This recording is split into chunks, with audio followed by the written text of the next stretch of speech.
اب بھائیو آخر میں میرے ایمان کا تقاضا یہ ہے کہ میں مکمل حدیث غدیر خم بیان کر دوں. یعنی یہ میں اتنا اس کا ذکر کر رہا ہوں غدیر خم تو اس کے جتنے بھی طریق ہیں میں نے ریسرچ پیپر 5B میں لکھے ہیں، میں اس کو بیان کر دوں. لیکن ڈیٹیل میں جانے سے پہلے ایک دفعہ دروشی پڑھ لیجیے. اللہم صلی علی محمد وعلی آل محمد کما صلیت علی ابراہیم وعلی آل ابراہیم انک حمید مجید. اللہم بارک علی محمد وعلی آل محمد کما بارکت علی ابراہیم وعلی آل ابراہیم انک حمید مجید. عثمان بھائی یہ والا ایسی بھی چلا دیں، کریٹیکل ریکارڈنگ ہو چکی ہے، یہ ریکارڈنگ میں آواز آ جاتی ہے اس بڑے ایسی کہ آپ چلا دیجیے انشاءاللہ. بلکہ سب سے زیادہ پسینہ تو مجھے آ رہا ہوتا ہے نا، کیونکہ میں بول رہا ہوتا ہوں، بولنے والے بندے کو زیادہ آتا ہے. بھائیو صحیح مسلم میں حدیث ہے انٹرنیشنل نمبر کے مطابق 553. آپ صلی اللہ علیہ وآلہ وسلم نے ارشاد فرمایا کہ جو شخص وضو کرنے کے بعد ایک دفعہ پڑھ لے اشہد ان لا الہ الا اللہ وحدہ لا شریک لہ واشہد ان محمدا عبدہ ورسولہ، تو اللہ تعالیٰ جنت کے 8 دروازے اس کے لیے کھول دے گا. الحمدللہ. تو جنت کے 8 دروازوں کی نسبت سے میں نے ریسرچ پیپر نمبر یہ 5B واقعہ کربلا کا حقیقی پس منظر 72 صحیح الاسناد حدیث کی روشنی میں، جس میں 150 طریق میں نے اہل سنت کی کتابوں سے جمع کیے ہیں، اس میں 33 نمبر پہ میں نے حدیث غدیر خم کے سارے طریق جمع کر دیے ہیں جو مین تھے. 8 طریق جمع کی ہیں اور میں 8 کے 8 یہاں پہ بیان کروں گا. ظاہر ہے تھوڑے الفاظ کے فرق کے ساتھ ہیں، اور پھر انشاءاللہ یہ ہماری گفتگو کنکلوڈ ہو جائے گی انشاءاللہ تعالی. 33 نمبر پہ ہے بھائیو. غدیر خم کی جو حدیث ہے اس پہ اہل سنت اور اہل تشیع کا اجماع ہے. یہ حدیث متواتر ہے. چند احادیث ہیں جو متواتر ہیں، ان میں سے ایک وہ حدیث ہے جو صحیح مسلم میں پہلی حدیث ہے، بخاری میں موجود ہے. جس نے میری طرف جھوٹی حدیث منسوب کی وہ اپنا مقام دوزخ میں دیکھ لے. بولے اعوذ باللہ تعالی. حدیث متواتر وہ حدیث ہے کہ جس کو اتنی کثرت سے لوگوں نے روایت کیا ہو کہ اس کا جھوٹ پہ ہونا محال ہو. یہ صحیح حدیث کی اعلیٰ ترین شکل ہے حدیث متواتر. اردو میں ہم متواترہ بول دیتے ہیں لیکن عربی میں لفظ متواتر ہے. اور دور حاضر میں بہت بڑا کام کیا ہے شیخ ناصر الدین البانی رحمہ اللہ المتوفى 1999 عیسوی، جو محدث اعظم سعودیہ بھی رہے ہیں. بعد میں سعودی والوں نے ان کو خیر نکال دیا. البانیہ کے رہنے والے تھے. انہوں نے سلسلہ احادیث صحیحہ میں السلسلۃ الصحیحہ للبانی میں انٹرنیشنل نمبر کے مطابق 1750 نمبر میں اور 2223 نمبر میں درجنوں طرق نقل کیے. کئی صحابہ تھے، سیدنا علی سے، سیدنا سعد بن ابی وقاص سے، سیدنا ابو ایوب انصاری سے، سیدنا انس بن مالک سے، سیدنا ابو ہریرہ سے، سیدنا ابو سعید خدری سے، سیدنا بریدہ سے، سیدنا ابن عباس سے، سیدنا ابو طفیل عامر بن واصلہ سے، سیدنا برا بن عازب سے رضی اللہ عنہم اجمعین وعلیہم السلام. سب سے یہ حدیث انہوں نے نقل کی سارے طریق.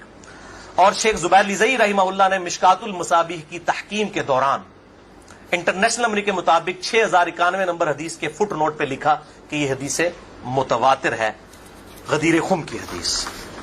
اب میرے بھائیوں دل تھام کے، آج میں نے کئی ایسی باتیں کرنی جو میں نے ابھی تک کبھی بھی نہیں کی، کسی ویڈیو میں بھی نہیں کی، اور ایون اپنی نجی محفلوں میں بھی نہیں. کچھ باتیں ایسی بھی ہیں کیونکہ ظاہر ہے کہ اب محرم کا مہینہ ہے تو میں اس کو کھول کے پھر ذرا چیزوں کو بیان کر دوں. تو یہ 8 طریق میں 1 بائی 1 ڈسکس کروں گا. پہلے 2-3 ذرا ڈیٹیل سے ہیں، پھر ساتھ انشاءاللہ باقی وہی الفاظ ریپیٹ ہوں گے. غدیر خم کی حدیث کا پہلا طریق صحیح مسلم میں انٹرنیشنل نمبر کے مطابق 4 طرق ہے اس کے، 6225 سے لے کر 6228 تک سیدنا علی کے فضائل والے چیپٹر میں. اس کا جو پہلا طریق ہے، طرق کہتے ہیں جمع کو، طریق کہتے ہیں ایک، یعنی جو روایت کی سند چل رہی ہوتی ہے اس کو ہم کہتے ہیں اس طریقے سے آئی ہے، اس وے سے آئی ہے، اس چین سے آئی ہے. پہلی چین صحیح مسلم 6225 سیدنا زید ابن ارقم سے، جو سابقون الاولون تھے. انہی کا وہ دار ارقم تھا جس میں نبی صلی اللہ علیہ وسلم دعوت حق بیان کیا کرتے تھے. ظاہر کعبۃ اللہ میں تو وہ لوگ نہیں جانے دیتے تھے، جس طرح ہمیں آج علماء مسجدوں میں نہیں گھسنے دیتے. تو ہم نے بھی یہ دار ارقم سجایا ہوا ایک، تو زید ابن ارقم رضی اللہ تعالی عنہ علیہ السلام روایت کرتے ہیں، ان کے پاس کچھ تابعین آئے، صحیح مسلم 6225۔ انہوں نے کہا زید آپ کتنے خوش نصیب ہیں، شروع میں آپ نے اسلام قبول کر لیا، نبی صلی اللہ علیہ وسلم کے ساتھ آپ نے نمازیں پڑھی، آپ کے ساتھ جہاد کیا، آپ صلی اللہ علیہ وسلم سے ڈائریکٹ حدیثیں سنی، آپ کی صحبت کی، آپ تو بہت خوش نصیب ہیں۔ ہم آپ کے پاس صرف اس لیے آئے ہیں کہ آپ ہمیں کوئی ایسی بات سنائیں جو خود آپ صلی اللہ علیہ وسلم سے آپ نے سنی ہو۔ تو زید ابن ارقم نے کہا کہ میں بہت بوڑھا ہو چکا ہوں، ساری باتیں تو مجھے یاد نہیں ہیں، اس لیے میری معذرت قبول کرو، البتہ ایک کریٹیکل بات مجھے یاد ہے کہ آپ صلی اللہ علیہ وسلم جب حجۃ الوداع سے واپس آ رہے تھے اپنی وفات سے تقریباً 3 مہینے پہلے، تو مکے اور مدینے کے درمیان ایک خم نامی جگہ تھی، پانی کے لیے پڑاؤ کیا غدیر خم پہ، اور یہ بات ہے 18 ذوالحجہ 10 ہجری کی، اور 11 ہجری میں آپ صلی اللہ علیہ وسلم کی وفات ہو گئی ربیع الاول میں، تاریخ کنفرم نہیں لیکن دن سوموار تھا، صحیح بخاری میں آتا ہے۔ آپ صلی اللہ علیہ وسلم نے خم نامی گاؤں میں اونٹ کے پالان کا آپ کے لیے ممبر بنایا گیا، آپ صلی اللہ علیہ وسلم نے اس پہ چڑھ کر خطبہ دیا، اور الفاظ ہی بڑے کنکلوڈنگ ہیں، ہم نے اپنے منہج پہ بھی لکھا ہوا ہے، اے لوگوں آگاہ ہو جاؤ، میں بھی ایک انسان ہوں، قریب ہے کہ اللہ کا قاصد یعنی موت کا فرشتہ میرے پاس آئے اور میں اس کی دعوت قبول کر لوں۔ لوگوں آگاہ ہو جاؤ، میں اپنے بعد تم میں 2 بھاری چیزیں چھوڑ کر جا رہا ہوں، یہ ہے حدیث ثقلین۔ ان میں سے پہلی چیز اللہ کی کتاب ہے، اس میں ہدایت ہے، اس میں نور ہے، تم اللہ کی کتاب کو پکڑو، اپنا تعلق اس کتاب کے ساتھ مضبوط کرو، اللہ کی کتاب اللہ کی رسی ہے، جو اس کو پکڑے گا ہدایت پر ہوگا، جو چھوڑ دے گا گمراہ ہو جائے گا۔ پھر زید ابن ارقم کہتے ہیں آپ صلی اللہ علیہ وسلم ترغیب دلاتے رہے، اللہ کی کتاب، اللہ کی کتاب، اللہ کی کتاب، لیکن امت نے چھوڑ دی کتاب۔ اور پھر آپ صلی اللہ علیہ وسلم نے فرمایا دوسری بھاری چیز میرے اہل بیت ہیں، میں اپنے اہل بیت کے معاملے میں تمہیں اللہ سے ڈراتا ہوں، میں اپنے اہل بیت کے معاملے میں تمہیں اللہ سے ڈراتا ہوں، میں اپنے اہل بیت کے معاملے میں تمہیں اللہ کا خوف دلاتا ہوں۔ اچھا، اب ظاہر ہے اس زمانے میں بھی لوگ موجود تھے، لوگوں کے کان کھڑے ہو گئے، حضرت معاویہ بن ابی سفیان رضی اللہ تعالیٰ عنہ کا دور تھا، تابعین نے سیدھا سوال ہی عجیب و غریب کر دیا، انہوں نے کہا زید یہ حضور کی بیویاں اہل بیت نہیں ہے؟ دیکھو، بجائے پوچھنے کے سینئر صحابی سے پوچھتے کہ اہل بیت کون ہے، ان کو فوراً پتا چل گیا کام کی طرح ہو ہی جا رہا ہے، یہ حضور کی بیویاں اہل بیت نہیں ہے۔ زید بن ارقم نے کہا کہ بیویاں اہل بیت ہیں، لیکن یہاں پر وہ مراد نہیں ہے، یہاں پر تو نبی صلی اللہ علیہ وسلم کے خاندان کے لوگ مراد ہیں، آل علی، آل عقیل، آل عباس، آل جعفر، وہ لوگ مراد ہیں اہل بیت، حضور کی بیویاں یہاں مراد نہیں ہیں،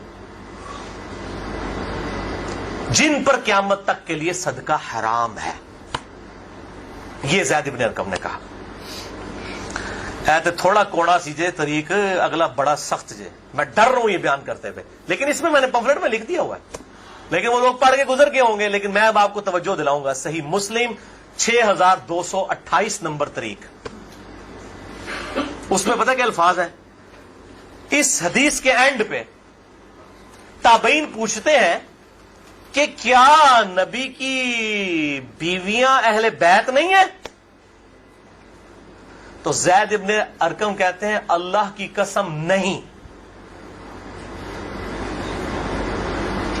اللہ کی قسم نہیں، عورت تو کتنا عرصہ کسی مرد کے ساتھ گزارتی ہے، بعد میں اس کا مرد اسے طلاق دے دیتا ہے، وہ اپنے میکے واپس آ جاتی ہے، تو عورت کیسے اہل بیت ہو سکتی ہے؟ ایسا ہی مسلم پڑھ رہے جے بھائی، اے سورہ کافی نہیں پڑھ رہا مولویو، صحیح مسلم 6228، وہ کہتے ہیں بیوی کو طلاق ہوئی اپنے گھر چلی گئی، وہ کہاں سے اہل بیت ہو گئی؟ یہاں تو نبی صلی اللہ علیہ وسلم کے خاندان والے مراد ہیں، جن پر قیامت تک کے لیے صدقہ حرام ہے۔ زید ابن ارقم کو ریال نہیں ملتے تھے، نہ سعودیہ سے نہ ایران سے، وہ تو صحابی تھے نا رضی اللہ تعالیٰ عنہ، حق بیان کیا انہوں نے۔ اچھا یہ نہ سمجھیں یہ کہہ دیں گے زید ابن ارقم کا اجتہاد ہے، اے پائی اجتہاد نہیں ہے، سن لو، ایک معنوں میں اہل بیت بیویاں ہیں سورۃ الاحزاب آیت نمبر 33 کے تحت، لیکن یہ جس اہل بیت کے بارے میں اللہ سے ڈراتا ہوں ان کے ساتھ اس نے سلوک کرنا، یہ وہی لوگ تو ذبح ہوئے ہیں، آل عقیل ذبح ہوئے، آل جعفر ذبح ہوئے، آل عباس جعفر ہوئے، آل علی ذبح ہوئے، انہی کی اولادیں ذبح ہوئی ہیں نا. یہ 72 جو ہم شہداء کربلا کہتے ہیں انہی کے بارے میں ڈرایا تھا، جن کے بارے میں غیبی خبر دی گئی تھی کہ ان کے ساتھ امت برا سلوک کرے گی.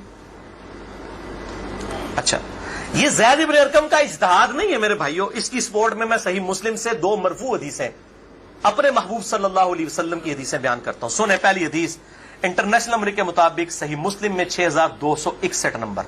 اما عائشہ رضی اللہ تعالی عنہا وعلیہ السلام خود روایت کر رہی ہیں کہ ایک دن نبی صلی اللہ علیہ وسلم اس حال میں برآمد ہوئے کہ آپ صلی اللہ علیہ وسلم نے ایک کالے رنگ کی چادر اوڑھی ہوئی تھی جس پہ نقش و نگار بنے ہوئے تھے جیسا کہ اونٹ کے کجاووں کے ہوتے ہیں. کالے رنگ کی منقش چادر اوڑھی ہوئی تھی. اتنے میں سیدنا حسن آئے، آپ صلی اللہ علیہ وسلم نے ان کو اپنی چادر کے نیچے لے لیا. پھر سیدنا حسین آئے، ان کو اپنی چادر کے نیچے لے لیا. پھر سیدہ فاطمہ آئی، ان کو اپنی چادر کے نیچے لے لیا. پھر سیدنا علی آئے، ان کو بھی اپنی چادر کے نیچے. ان چاروں کو لیا اور 5ویں خود، جس سے 5 تن پاک کا ہم کانسیپٹ لیتے ہیں، 5 اس چادر کے نیچے لیا. سیدہ عائشہ کو نہیں لیا. پوائنٹ ٹو بی نوٹڈ، وہ راوی ہیں، وہ دیکھ نہیں ہے منظر. اور اما عائشہ دیکھ لیں کتنی منصف مزاج تھی، انہوں نے یہ روایت بیان کر دی. ورنہ کسی درجے میں اپنے بارے میں بھی سوچ سکتی تھی کہ مجھے نہیں لیا گیا. لوگ کل کو سوال کریں گے کہ آپ کو کیوں نہیں لیا گیا، آپ اہل بیت نہیں تھیں؟ یقیناً تھی. لیکن یہ والا معاملہ جو ہے وہ ایکسٹرا آرڈنری ہے، اسپیشل پروٹوکول ہے. چادر کے نیچے لیا. پھر آپ صلی اللہ علیہ وسلم نے سورۃ الاحزاب کی آیت نمبر 33 پڑھی. انما یرید اللہ لیذھب عنکم الرجس اہل البیت ویطہرکم تطہیرا. اے نبی کے گھر والو، اللہ تو صرف یہی چاہتا ہے کہ ہر طرح کی ناپاکی تم سے دور کر دے اور تمہیں خوب صاف ستھرا کر دے. راویہ اما عائشہ ہیں، خود چادر کے نیچے نہیں ہے. علی، حسن، حسین اور سیدنا علی ہے، سیدہ فاطمہ ہے، اور نبی صلی اللہ علیہ وسلم 5ویں خود. تو زید ابن ارقم نے کوئی غلط بات نہیں کی ہے، ان کو یہ حدیثیں پتہ تھیں. اور دوسری حدیث صحیح مسلم سے ہی انٹرنیشنل نمبر کے مطابق 6220 نمبر. یہ بڑی لمبی حدیث ہے، میرا ٹاپک کسی دوسری طرف چلا جائے گا اور کچھ بن جانا ہے. چونکہ میں اس کو لکھ چکا ہوں 150 روایتوں والے 72 والے احادیث والے، لہذا میں اس کا ایک پورشن بیان کرنے لگا ہوں. باقی جسے شوق ہو تو وہ پڑھ لے، اس کے اندر میں نے لکھا ہے اس کا پورا طریقہ. ورنہ معاملہ کہیں سے اور ہی نکل جانا ہے. پھر سب و شتم والا ایشو ڈسکس ہو جانا ہے. حضرت معاویہ کے دور میں جو سیدنا علی کے پر لعنت ہوتی تھی، وہ والا ٹاپک اس میں ڈسکس ہو جانا ہے. اس لیے میں اس حدیث کا آخری جز بیان کر رہا ہوں کہ سیدنا سعد ابن ابی وقاص رضی اللہ تعالیٰ عنہ کہتے ہیں کہ جب آیت مباہلہ نازل ہوئی نجران کے عیسائیوں کے ساتھ، نبی صلی اللہ علیہ وسلم کی 1 to 1 ڈبیٹ ہوئی. اینڈ پہ ہوا کہ ٹھیک ہے مباہلہ کرتے ہیں، کون حق ہے کون باطل ہے. سورہ ال عمران آیت نمبر 61 نازل ہوئی. فَقُلْ تَعَالَوْا نَدْعُوا أَبْنَاءَنَا وَأَبْنَاءَكُمْ وَأَنفُسَنَا وَأَنفُسَكُمْ وَنِسَاءَنَا وَنِسَاءَكُمْ وَأَنفُسَنَا وَأَنفُسَكُمْ. کہ نبی صلی اللہ علیہ وسلم کو کہا گیا کہ ان کو کہو اپنے بیٹوں کو لے آؤ، ہم بھی اپنے بیٹوں کو لے آتے ہیں. تم بھی اپنی عورتوں کو لے آؤ، ہم بھی اپنی عورتوں کو لے آتے ہیں. تم خود بھی آ جاؤ، ہم خود بھی آ جاتے ہیں. پھر اللہ کے حضور اوپن میدان میں دعا کرتے ہیں، جھوٹے پہ اللہ کی لعنت. اس کو مباہلہ کہتے ہیں. لیکن نہیں آئے. سعد ابن ابی وقاص کہتے ہیں کہ نبی صلی اللہ علیہ وسلم قرآن میں کیا حکم آیا تھا؟ اپنے بیٹوں کو لے کر آؤ. تو کس کو لے کے آئے؟ سیدنا حسن، سیدنا حسین، سیدنا علی. اور ساتھ کیا تھا؟ اپنی عورتوں کو لے کر آؤ. نبی صلی اللہ علیہ وسلم کی عورت کون تھی؟ سیدہ عائشہ، سیدہ حفصہ، باقی امہات المومنین. لیکن ان کو نہیں لائے، سیدہ فاطمہ کو لے کر آئے. Point to be noted. نازمیوں کے لیے پکی. اگر آپ کو کہے اپنے گھر کی عورتوں کو لے آؤ تو سب سے پہلے بیوی لائی جاتی ہے. آیت مبالغہ میں بیوی نہیں آئی، سیدہ فاطمہ آئی ہیں. اگلی گلا آپ سمجھ جاؤ بھائی زید ابن ارقم نے کیوں کہا. صحیح مسلم 6228 کہ بیوی تو خاوند کے ساتھ کافی عرصہ گزارتی ہے، جب طلاق ہو جائے تو وہ اپنے میکے واپس چلی جائے. حالانکہ نبی صلی اللہ علیہ وسلم نے کسی کو نہیں دی طلاق، لیکن اتنی ننگی بات اس لیے ان کو کرنی پڑی، اتنی سخت بات، تاکہ حق کھل کے بیان ہو. اور نبی صلی اللہ علیہ وسلم نے بھی آپ دیکھ لیں قرآن میں حکم تھا عورتوں کو لے کر آؤ، بیویاں نہیں لے کے آئے. سیدہ فاطمہ کو ساتھ لے کے آئے. یہاں سے بھی 5 تن پاک والا کانسیپٹ. یہ پاک والا وہ معصومیت والا عقیدے کی میں بات نہیں کر رہا, اہل سنت کا جو عقیدہ ہے منہج ہے اس کی بات کر رہا ہوں. لہذا سیدنا زید ابن ارقم رضی اللہ تعالیٰ عنہ کی تشریح بالکل درست ہے. تیسرا طریق امام ابن ابی عاصم کی کتاب السنہ 1158 نمبر حدیث ہے. سیدنا علی رضی اللہ تعالیٰ عنہ خود راوی ہیں کہ غدیر خم پہ آپ صلی اللہ علیہ وسلم نے صحابہ کو جمع کر کے کہا کہ اے میرے صحابہ, کیا تم اللہ کو رب مانتے ہو, مجھے اپنا پیغمبر مانتے ہو؟ صاحب نے کہا بلا یا رسول اللہ کیوں نہیں. پھر کہا کیا تم اللہ اور اس کے رسول کو سب لوگوں سے بڑھ کر محبوب سمجھتے ہو؟ انہوں نے کہا کیوں نہیں. پھر آپ صلی اللہ علیہ وآلہ وسلم نے فرمایا کہ پھر اگر تم مجھے اور اللہ کو محبوب رکھتے ہو, پھر فرمایا من کنت مولاہ فہذا علی مولاہ, پھر جس کا مولا میں اس کا مولا علی. جگری یار, مولا کا مطلب جگری یار, جس طرح سورہ التحریم کی آیت نمبر 4 میں آیا ان اللہ ہوا مولا ہوا جبریل و صالح المؤمنین. اللہ کے نبی کا مولا ہے جبریل, فرشتے اور تمام صالح مومنین مولا ہے. نبی صلی اللہ علیہ وسلم ان کے مولا ہے, وہ ان کے دلی محبوب ہے. ہم اپنے مولویوں کو بھی مولانا کہہ رہے ہوتے ہیں نا. دلی محبوب مشکل کشا کا معنی نہیں ہوتا, دلی محبوب, جگری یار, بیسٹ فرینڈ. اچھا, چوتھا طریق سنن نسائی الکبریٰ میں انٹرنیشنل نمبر کے مطابق 8478 سیدنا ابو طفیل عامر بن واصلہ رضی اللہ تعالیٰ عنہ, یہ وہ صحابی ہیں جو سب سے آخر میں فوت ہوئے ہیں 110 ہجری میں. نبی صلی اللہ علیہ وسلم کی وفات کے بعد 100 سال تک زندہ رہے ہیں. یہ ابو طفیل عامر بن واصلہ جنگ جمل صفین نہروان میں سیدنا علی کے ساتھ رہے ہیں. کدھر 37 ہجری میں جا کے جنگ جمل صفین ہو رہی ہے اور کدھر 110 ہجری میں یہ فوت ہوئے ہیں.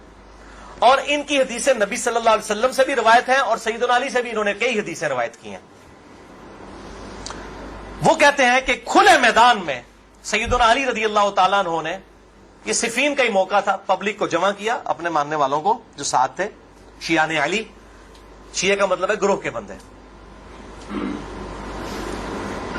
تو پھر ان سے وہ حدیث بیان کی کہ ذرا مجھے بتاؤ نا کہ تم لوگوں نے نبی صلی اللہ علیہ وسلم سے یہ حدیث سنی تھی, تو کئی لوگ گواہی کے لیے کھڑے ہو گئے. پھر وہ پوری حدیث بیان کی جو آپ صلی اللہ علیہ وسلم فرمایا النبی اولا بالمؤمنین من انفسہم, نبی صلی اللہ علیہ وسلم مومنین کی جانوں پر ان کی جانوں سے بڑھ کر حق رکھتے ہیں, اور نبی کی بیویاں امت کی مائیں ہیں. اس آیت کے تحت اے صحابہ کرام, اے میرے امتیوں, کیا تم مجھے سب سے بڑھ کر محبوب رکھتے ہو؟ سب نے کہا بلا یا رسول اللہ. پھر آپ صلی اللہ علیہ وسلم نے مولا علی کا ہاتھ پکڑا, یوں بلند کیا صحابہ میں اور کہا من کنت مولاہ فہذا علی مولاہ, پھر جس کا جگری یار میں اس کا جگری یار علی بھی ہونا چاہیے, ہاتھ پکڑ کر. اچھا, ابو طفیل عامر بن واصلہ کہتے ہیں یہ حدیث جب میں نے سیدنا علی سے سنی تو میں ہل گیا. میرے دل میں قلق تھا کہ نبی صلی اللہ علیہ وسلم نے اتنی بڑی بات کی حضرت علی کے بارے میں, اور صحابہ کرام علیہ رضوان نے گواہی دی. اس میں آگے الفاظ یہ موجود ہیں کہ اس میں ہی الفاظ موجود ہے کہ آپ صلی اللہ علیہ وسلم نے اسی حالت میں کہا اے اللہ, جو علی سے محبت رکھے اس سے محبت رکھ, جو علی سے دشمنی رکھے اس سے تو بھی دشمنی رکھ. یہ بہت بڑی بات ہے. ابو طفیل کہتے ہیں میں نے کہا یہ حدیث, میں کہتے ہیں میں باہر نکلا, میں نے کہا سب سے سینئر صحابی شروع کے مسلمان ہیں زید ابن ارقم. وہ پہلے تیار بیٹھے ہیں زید ابن ارقم, وہ تو بھولے گا نہیں زید بن ارقم کون ہے. تو جماعت اسلامی نے سکول بھی نہیں دار ارقم بولن گے, تو دار ارقم انہی کے نام پہ رکھے ہوئے ہیں, کیونکہ دار ارقم سب سے پہلا گھر تھا جہاں نبی صلی اللہ علیہ وسلم دعوت توحید کیا کرتے تھے. زید ابن ارقم کے پاس گئے, ان کا زید آپ تو سابقون اور اولون میں سے ہیں, مجھے بتائیں حضرت علی نے یہ حدیث بیان کی ہے اور اتنے لوگوں نے گواہی دی ہے.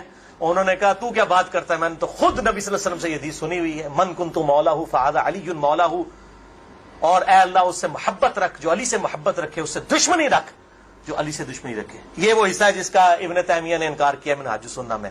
پھر شیخ البانی نے پھر صفوں کے صفحے کالے کیے ہیں کہ ابن تیمیہ میں جلد بازی کی عادت تھی اور مبالغہ آرائی تھی.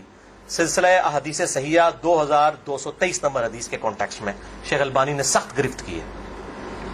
اچھا, پانچواں طریق صحیح مسلم میں 3713 ہے, جامعہ ترمذی میں 3713. پانچواں طریق من کنت مولاہ فہذا علی مولاہ, زید بن ارقم سے جابر بن عبداللہ سے رضی اللہ تعالی عنہما. چھٹا طریق مسند احمد میں ہے انٹرنیشنل نمبر کے مطابق 19321 جلد 4 صفحہ 370 پر. کہ سیدنا علی نے جب پوچھا گواہی دو گے اس حدیث کی غدیر خم کی، تو 30 صحابہ وہاں پر کھڑے ہوئے، اور باقی پوری حدیث وہی ہے سنن نسائی الکبریٰ والی کہ اے اللہ اس سے محبت رکھ جو علی سے محبت رکھے، اس سے دشمنی رکھ جو علی سے دشمنی رکھے۔ تو ہمیں تو بڑا فخر ہے، ہم تو علی سے نہ صرف محبت رکھتے ہیں، علی کے دشمنوں کو للکار رہے ہیں، الحمدللہ۔ تو اللہ تعالیٰ اسی عمل کے سبب، اس عمل کا وسیلہ اللہ کے حضور پیش کرتے ہیں کہ اللہ تعالیٰ ہمیں محبوب رکھے، آمین۔ بھائی یہ غدیر خم پہ آپ صلی اللہ علیہ وسلم نے خطبہ کیوں دیا؟ اس کی میں نے حکمت کئی لیکچرز میں بیان کی، یہاں پہ بھی بیان کر دوں۔ یہ آپ خطبہ حجۃ الوداع پہ بھی دے سکتے تھے، وہ روایتیں ضعیف ہیں۔ غدیر خم اس موقع پر پہنچ کر سب لوگ عرب کے جا چکے تھے سوائے اہل شام کے اور اہل مدینہ کے، اور اہل شام صفین میں سیدنا علی کے خلاف کھڑے ہوئے، اور اہل مدینہ میں جو کچھ لوگ تھے انہوں نے اہل مدینہ کے ساتھ زیادتی کی، کچھ ان کے ساتھ زیادتیاں ہوئی۔ اہل مدینہ اور اہل شام کو اصل میں ڈرایا گیا، کیونکہ واقعہ ہرہ میں اہل مدینہ کے ساتھ ظلم کیا یزید نے، اور صفین میں جو ہے وہ حضرت معاویہ جو فوج لے کے آئے وہ شامیوں کی تھی۔ اس لیے نبی صلی اللہ علیہ وسلم نے حضرت علی کے بارے میں یہ کرٹیکل حدیث وہاں پر بیان کی تاکہ شامیوں کو اور اہل مدینہ کو ڈر سنا دیا جائے۔ یہ اس کی ٹیکنیکل ریزن تھی، یہ کوئی خلافت والا معاملہ نہیں تھا۔ وہ تو بخاری اور مسلم کی متفق علیہ حدیث ہے، صحیح بخاری میں 4460 نمبر حدیث ہے۔ سیدنا طلحہ نے جب پوچھا عبداللہ ابن ابی اوفا سے کہ بتائیے کیا نبی صلی اللہ علیہ وسلم نے اپنا وصی کسی کو بنایا؟ انہوں نے کہا کسی کو نہیں بنایا، آپ نے ہمیں قرآن پر چلے رہنے کی وصیت کی تھی۔ یہ جو وصی رسول والا ایشو ہے یہ اجماع صحابہ ہے، میں نے پورا لیکچر ریکارڈ کروا دیا ہے، مسئلہ نمبر 55B، وصی رسول کون ہے اور حدیث قرطاس کا تحقیقی جائزہ۔ وصی رسول نہ سیدنا ابو بکر ہے نہ سیدنا علی ہے، بلکہ قرآن حکیم ہے۔ سیدنا ابو بکر کی جو خلافت اسٹیبلش ہوئی وہ اجماع صحابہ تھا رضی اللہ عنہم اجمعین وعلیہم السلام۔ یہ سارے طریق میں جتنے بیان کر رہا ہوں نا یہ آپ کو مل جائیں گے سلسلہ احادیث صحیحہ میں 1750 نمبر شیخ البانی کے اور 2223 میں۔ سیکنڈ لاسٹ ترک 7واں المستدرک للحاکم میں انٹرنیشنل نمبر کے مطابق 4711 زید ابن ارقم سے۔ یہ بڑے خطرناک الفاظ ہیں۔ زید ابن ارقم، ڈر جاؤ زید ابن ارقم کرو، جیڑی روایتیں انہوں نے بیان کی تھی ہمیں۔ زید ابن ارقم کہتے ہیں کہ نبی صلی اللہ علیہ وسلم نے فرمایا تھا غدیر خم پر کہ میں اپنے بعد 2 بھاری چیزیں چھوڑ کر جا رہا ہوں، قرآن اور اہل بیت، یہ قیامت تک اکٹھے رہیں گے یہاں تک کہ حوض کوثر پہ آ کے مجھ سے ملاقات کریں گے، قرآن اور اہل بیت۔ یہ حوض کوثر میں ملاقات کر کے کیا لینا ہے انہوں نے؟ بخاری اور مسلم کی حدیث ہے انصار تم پر ظلم ہوگا، صبر کرنا یہاں تک کہ حوض کوثر پہ مجھے آ کے ملنا۔ بخاری مسلم میں حدیث ہے انصار کی محبت ایمان کی علامت ہے۔ انصار پہ ہی تو ظلم کیا گیا، واقعہ ہرہ کیوں ہوا تھا؟ قتل حسین کے بعد انصار کی اولاد نے بیعت یزید کی توڑ دی تھی، اسی کی وجہ سے اس کو غصہ آیا، کہا انصار صبر کر رہا یہاں تک کہ مجھے حوض کوثر پہ کیا مٹھائی کھلائی دے گی؟ نہیں، بخاری اور مسلم کی متفق علیہ حدیث ہے میرے حوض کوثر پہ کچھ لوگ آئیں گے اور میں کہوں گا اصحابی اصحابی، یہ تو میرے صحابہ ہیں۔ ایک روایت میں اسیحابی اسیحابی، تو میرے ساتھی ہیں، میرے صحابی ہیں۔ یہ کیا کرتے ہیں جس طریق میں آتا ہے نا امتی امتی، وہ نکال کے تو بریلوی دو بندیوں کے اوپر لگانا شروع کر دیتے ہیں۔ اصحابی اصحابی لکھے نا مکتبۃ شاملہ میں، بخاری مسلم میں کھل جائیں گے۔ تو آپ صلی اللہ علیہ وسلم فرماتے ہیں کہ میں جب ان کو حوض کوثر سے پلانے لگوں گا میرے ان کے درمیان ایک دیوار کھڑی کر دی جائے گی اور مجھے کہا جائے گا اللہ کے نبی آپ کو نہیں پتا آپ کی وفات کے بعد یہ لوگ دین سے الٹے قدم پھر گئے تھے، انہوں نے دین میں بدعتیں جاری کر فرماتے ہیں میں کہوں گا سحقن سحقن لمن غیر بعدی سحقن سحقن لمن بدل بعدی، ان پر پھٹکار ہو جنہوں نے میری وفات کے بعد میرا دین بدل دیا، جنہوں نے میری وفات کے بعد میرے دین میں تغیر کر دیا۔ اب یہ ایک اور پنڈورا باکس ہے، اس کو بھی میں یہاں پر کلوز کرتا ہوں، جسے شوق ہو میری زندگی کا اہم ترین لیکچر مسئلہ نمبر 96 عظمت صحابہ رد المنافقین اور سنی شیعہ کے اختلاف کا تحقیقی جائزہ اہل سنت پاک .com پر جو ہے وہ دیکھ لیں۔ ہر ایک چیز میں سے ایک جن برآمد ہوتا ہے۔ 8واں طریق اس سے ریلیٹڈ ہے، غدیر خم کا تو نہیں لیکن ریلیٹڈ ہے، اس لیے میں نے اس کو بیان کرنا ضروری سمجھا۔ المستدرک للحاکم میں انٹرنیشنل نمبر کے مطابق 4628 اس ذریعے میں حدیثیں بیان کر رہا ہوں، شیخ البانی، شیخ زبیر علی، امام ذہبی، امام حاکم رحمہم اللہ اجمعین تمام نے ان کی تصحیح کی ہوئی ہے۔ میں کو کار بیک نہیں، عالم ضعیف حدیثیں بیان کر رہا نا جو کفایت اللہ سنابلی کرتا ہے، تے پائی جی تے 10 گھنٹے نہ مکن حدیثاں، میں صرف صحیح حدیثیں بیان کر رہا ہوں جن کے اوپر اتفاق ہے سب کا۔ یہ حدیث بھی بڑی اہم حدیث ہے۔ ابو ذر غفاری کا غلام تھا ایک ابو ثابت، وہ کہتے ہیں میں جنگ جمل کے بعد حضرت ام سلمہ ہماری جو ماں ہے جو آخر میں فوت ہوئی واقعہ کربلا کے بعد بھی، ام سلمہ ام المؤمنین رضی اللہ تعالی عنہا و علیہ السلام، کہتے ہیں میں ان کو ملنے گیا، اما نے پوچھا، اما ام سلمہ ہوتے اگر میں لیکچر دیا نا بنو امیہ کے خلاف جتنی حدیثیں ہیں نا، جتنی حدیثیں ممبروں پہ لعنت کرنے والے کے خلاف، سیدنا علی کو گالیاں دینے والوں کے پر عتاب، سب کی سب ام سلمہ سے ہیں۔ ام سلمہ پہ اگر ایک میں پورا لیکچر دے سکتا ہوں کہ انہوں نے جو بنو امیہ کے خلاف حدیثیں روایت کی ہیں، ام سلمہ نے، نبی صلی اللہ علیہ وسلم کی بیوی، ایک بریلوی دیوبندی اہل حدیث شیعہ نہیں تھی بھائی، نبی صلی اللہ علیہ وسلم کی بیوی تھی۔ یہاں پر بھی ام سلمہ کو وہ تابعی کہتا ہے میں تو جمل سے آیا ہوں، تو انہوں نے پوچھا کہ بتائیے جنگ جمل میں کیا حال ہوا؟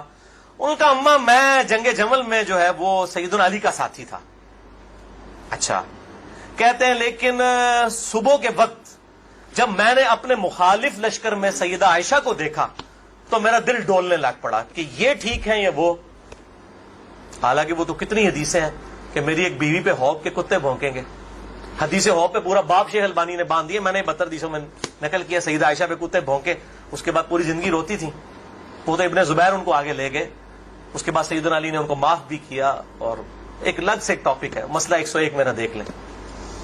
بہرحال سیدہ عائشہ رضی اللہ تعالیٰ عنہ کو دیکھا دل ڈگمگا گیا، کہتے ہیں پھر میں نے جب ظہر کی نماز پڑھی تو اللہ نے میرے دل کو مضبوط کر دیا کہ نہیں علی حق پر ہے، تو ہم نے جنگ کی، اور ظاہر ہے وہ تو کلین سویپ ہوا، سیدنا علی جنگ جیت گئے۔ تو ام سلمہ نے پتہ کیا کہا؟ انہوں نے یہ نہیں کہا کہ یہ مشاجرات صحابہ مجھ سے کیوں ڈسکس کر رہے ہو، دو ہی ٹھیک نے، انہوں نے کہا ابو ثابت تو نے بڑا ہی اچھا کام کیا، میں حضور کی بیوی ہوں، میں نے خود نبی صلی اللہ علیہ وسلم سے یہ بات سنی تھی کہ قرآن اور علی یہ قیامت تک ساتھ رہیں گے یہاں تک کہ یہ مجھے حوض کوثر پہ آ کر ملے۔ اس سے مراد کہ حضرت علی زندہ رہیں گے، مراد یہ ہے کہ علی کا جو سٹانس ہے اور قرآن یہ ساتھ ہے، دونوں علی اور قرآن ساتھ رہیں گے یہاں تک کہ حوض کوثر پہ آ کے مجھے ملے۔ اوتھے نازمیاں دی لگے گی پھینٹی، حوض کوثر سے تب ملن گے تو پھر یہی کچھ ہوئے گا نا، سحقن سحقن لمن غیر بعدی، وہاں پہ یہ ہوگا۔ اچھا، تو یہ الحمدللہ سارے طریق مکمل ہوئے۔ آخر میں 3 حدیثیں بیان کر کے اس کو کنکلوڈ کرتا ہوں۔ المستدرک الحاکم میں صحیح سند کے ساتھ 4717 نمبر حدیث ہے ایک طریق، شیخ البانی شیخ زبیر لیزئی دونوں نے صحیح کہا، امام حاکم امام ذابی نے موافقت کی کہ آپ صلی اللہ علیہ وسلم نے فرمایا اللہ کی قسم ہم اہل بیت کے ساتھ جو بغض رکھے گا اللہ تعالیٰ اسے ضرور دوزخ میں داخل کرے گا۔ کہتے نہیں یزید کا معاملہ اللہ پہ چھوڑیں، امام ذہبی نے لکھا ہے کہ سب سے بڑا ناسبی یزید تھا، اللہ پہ چھوڑے، بغض نہیں تھا، جو ممبروں پر لعنت کرواتے تھے بغض نہیں تھا، یہ پتہ نہیں کیڑی ایکویشن ہے، تو جھوٹا دفاع کرتے ہیں بنو امیہ کا۔ اور اسی کا طریق ہے 4712 نمبر اور سلسلہ احادیث صحیحہ میں 2488 شیخ البانی لے کر آئے ہیں، یہ بہت خطرناک ہے۔ آپ صلی اللہ علیہ وسلم فرمایا اگر کوئی شخص پوری زندگی حجر اسود اور مقام ابراہیم کے درمیان نمازیں پڑھتا رہے اور روزانہ روزہ رکھے اور اس حال میں مرے کہ اس کے دل میں بغض اہل بیت ہے، اللہ کی قسم ضرور دوزخ میں ڈال دیا جائے گا۔ وہ تہاڈیاں روایت جانا کس کام دیا نے بھائی، تہاڈیاں پگڑیاں کس کام دیا نے؟ اگر بغض اہل بیت ہے، باڑ میں گیا سعودیہ کا پیسہ، باڑ میں گیا ایران کا پیسہ، اپنی آخرت کی فکر کرو، کہنا خوش کر دے پو تسی اللہ دے بندے ہو، ایا کرو۔ دوسری حدیث امیر المؤمنین سیدنا ابو بکر الصدیق رضی اللہ تعالی عنہ علیہ السلام کا قول، صحیح بخاری میں حضرت حسین والے چیپٹر میں ہے، نبی صلی اللہ علیہ وسلم کی بیویوں والے چیپٹر میں نہیں ہے۔ امام بخاری نو پتا سی کہ اہل بیت کون ہے، اسپیشل اہل بیت کون ہے اور یوزول اہل بیت کون ہے۔ امام بخاری حضرت حسین والے چیپٹر میں اس کو لے گئے ہیں 3751۔ سیدنا ابو بکر صدیق رضی اللہ تعالیٰ عنہ علیہ السلام کہتے ہیں کہ محمد صلی اللہ علیہ وسلم کی محبت کو اہل بیت کی محبت میں تلاش کرو۔ یہ ابو بکر صدیق کا فتویٰ ہے، رفع دین میں تلاش نہ کرو، محمد صلی اللہ علیہ وسلم کی محبت کو اہل بیت کی محبت میں تلاش کرو، اور اہل بیت کو حضرت حسین والے چیپٹر میں لے کے آئے 3751. اور آخری حدیث صحیح مسلم میں وہ ریپیٹ کر لیں 240 نمبر کتاب الایمان میں، سیدنا علی کہتے ہیں اس اللہ کی قسم کہ جس نے دانے کو پھاڑ کر اس میں سے اناج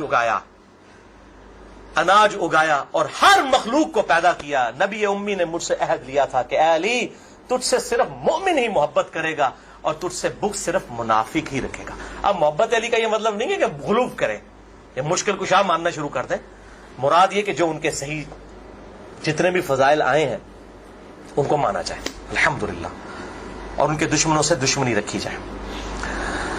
یہ بھائیو اب آج کی گفتگو کنکلوڈ ہوئی. میں آخر میں پھر وہی کہوں گا کہ یہ میرا جو ریسرچ پیپر ہے 5B واقعہ کربلا کا حقیقی پس منظر 72 صحیح الاسناد حدیث کی روشنی میں، اسے ضرور پڑھیں. اہل سنت پاک.com سے research paper number 5B download کریں. میں اپنی گفتگو کا اختتام کروں گا امام محمد بن ادریس الشافعی المتوفى 204 ہجری کے اس مشہور شہر پر جو ان کے دیوان الشافعی میں چھپا ہوا ہے. کسی مولوی کی سند کی ضرورت نہیں، ان کی اپنی کتاب ہے دیوان الشافعی. اور تمام محدثین چاہے ابن تیمیہ ہوں، امام ذہبی ہوں، ابن کثیر ہوں، سب نے اپنی کتابوں میں اس شعر کو نقل کیا ہے. چونکہ میرے پہ بھی فتویٰ لگنا ہے تو میں بتاؤں کہ میں کوئی اکیلا نہیں ہوں، ہمارے بزرگوں پہ ان کے بزرگوں نے فتوے لگائے ہیں. امام شافعی سے بڑا کوئی اہل سنت کا امام نہیں ہے. احمد بن حنبل ان کا شاگرد ہے، اور احمد بن حنبل صرف حدیث میں ایکسپرٹ ہے. امام شافعی وہ ہیں جو حدیث میں ایکسپرٹ، فقہ میں ایکسپرٹ، منطق میں ایکسپرٹ. ان سے بڑا کوئی امام نہیں اہل سنت کا. اور امام بخاری ان کے پوتا شاگرد، امام ترمذی ان کے پڑپوتا شاگرد، اور خود امام مالک رحمہ اللہ علیہ السلام کے شاگرد ہیں. دیوان الشافعی میں ان کا شعر ہے ان کان رفضا حب آل محمد صلی اللہ علیہ وآلہ وسلم. اگر آل محمد کی محبت کا نام تم کہتے ہو رافضی ہونا ہے، شیعہ بھی نہیں رافضی، فلیشہد الثقلان انی رافضی. تو جنوں انس گواہ ہو جاؤ، اے بریلویو دیوبندیو اہل حدیث شیعہ سب کے سب، چاہے جنوں میں ہو چاہے انسانوں میں ہو، من الجنت والناس، وہ والا بھی من الجنت والناس، گواہ ہو جاؤ. فلیشہد الثقلان انی رافضی، ہاں میں پھر رافضی ہوں، میرے رافضی ہونے پر گواہ ہو جاؤ. یہ امام شافعی کا جو ہے شعر ہے. اس پہ میں نے گفتگو کنکلوڈ کی، باقی آپ اس میں دیکھیں. اللہ تعالیٰ سے دعا ہے جو حق بات میں نے کہی اللہ تعالیٰ ہمارے دلوں میں راسخ فرمائے. اگر جذبات میں میرے منہ سے کوئی بات نکل گئی تو اللہ تعالیٰ ہمارے دلوں سے محو کر دے. اللہ تعالیٰ ہمیں کتاب و سنت کی تعلیمات پر عمل کر کے دوسرے بھائیوں تک پہنچانے کی توفیق عطا فرمائے. سبحانک اللہم و بحمدک اشہد ان لا الہ الا انت استغفرک و اتوب الیک وما علینا الا البلاغ المبین. درود شریف ایک دفعہ ضرور پڑھیں. اللہم صلی علی محمد وعلی آل محمد کما صلیت علی ابراہیم وعلی آل ابراہیم انک حمید مجید. اللہم بارک علی محمد وعلی آل محمد کما بارکت علی ابراہیم وعلی آل ابراہیم فی العالمین انک حمید مجید. جتنے بھائی آئے ہیں ریسرچ پیپرز بھی لے کے جائیں، اور جنہوں نے سوال کرنے ہیں 10 منٹ کے بعد میرے پاس آئیے گا، کیونکہ میں ظاہر ہے اتنی گفتگو کر کے پھر جو ہے وہ تھک جاتا ہوں. جزاک اللہ خیرہ، جزاکم اللہ خیرہ، وما علینا الا البلاغ المبین. ٹھیک ہے، اسے بند کر دیجیے.